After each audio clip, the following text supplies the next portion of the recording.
dat jullie onze handen niet heel goed kunnen zien. Want dan moeten we helemaal naar boven. Nou, let's go! Oké. Zit hem hier rechtop? Ja. Ja, dat is ook maar.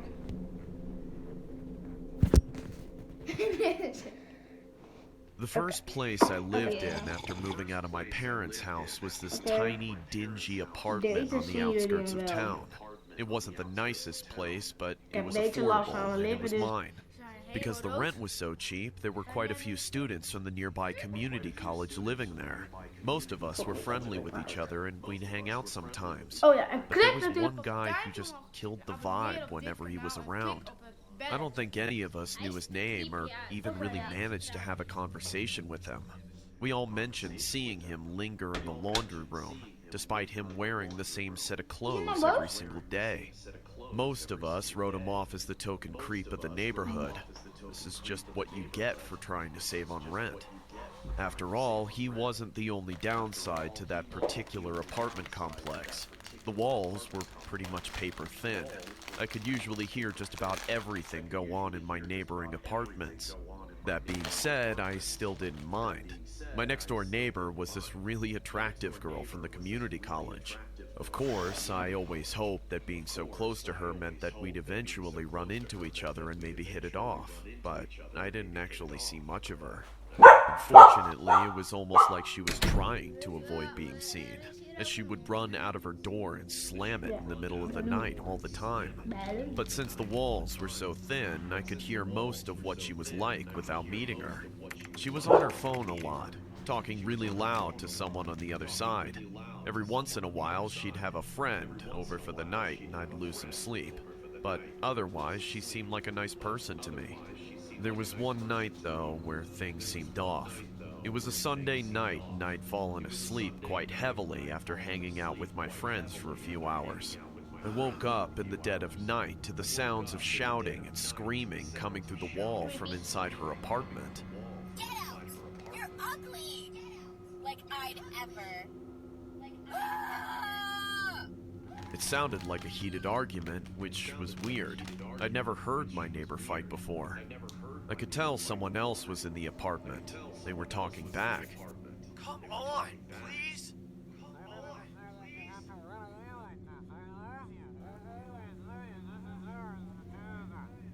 I shrugged it off and rolled over in my bed, thinking he was some lackluster playboy getting burnt and butted out. It was none of my business, and I didn't have the energy to do anything about it, so I went back to sleep. But the next morning, I woke up worried. For some reason, I had a sinking feeling about my neighbor. I stepped outside of my apartment and knocked on her door. Hello? There was no answer. I knocked a few more times, but still, nothing on the other side. I sighed in frustration and stepped back.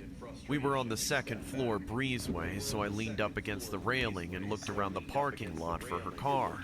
The parking spots were assigned in the same order as the apartments, so her car would be right next to mine.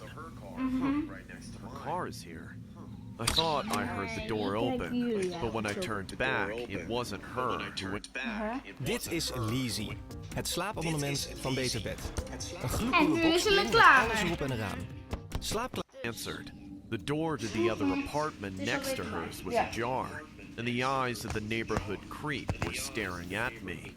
Can I help you? What's the deal with all the knocking? I had no idea he even lived in that unit until then. I never saw him enter or exit once in the months I'd been there. Slowly, I walked up to his doorway, but he continued to hide behind his door. Hey, have you seen your neighbor? Who? The girl, man. You know who I'm talking about. Oh, the girl. Her name was Lily. He scowled at me like I offended him, but I was confused. How did he know her name and I didn't? Oh, wait, man. What do you mean her name was Lily? I don't know. You don't know? Whatever. Look, I'm worried about her. I heard some crazy stuff from her place last night, and she's not answering her door. Have you seen her recently? I don't know. You don't know if you've seen her recently? Dude, I know your walls are just as thin as mine. I know you heard something weird last night, too.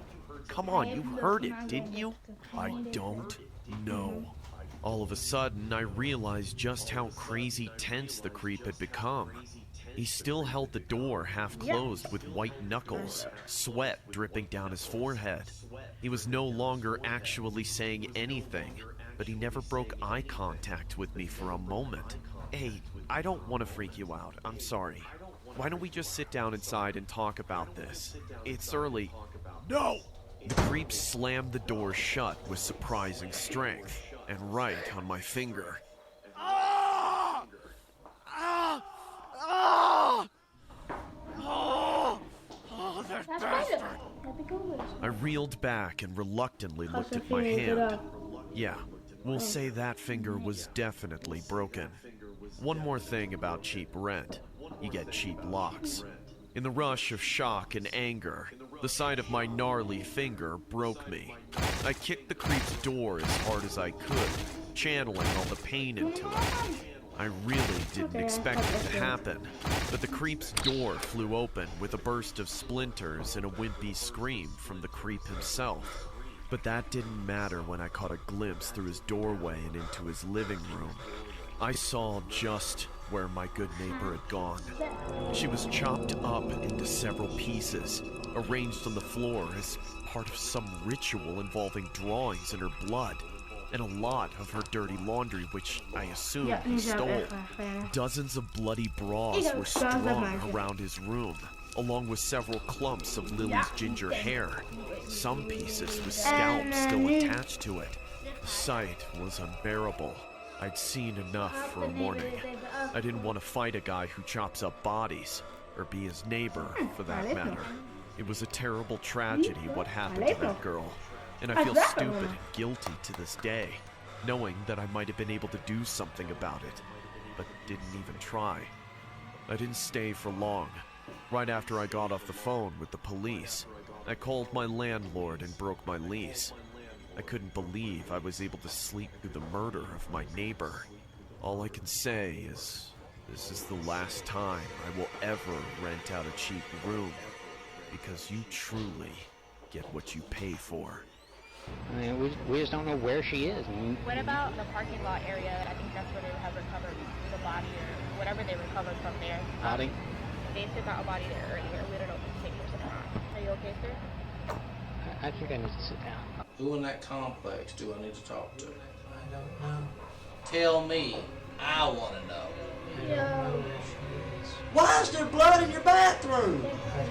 Yes, you do know. Why, Steven? Who did it? I don't know.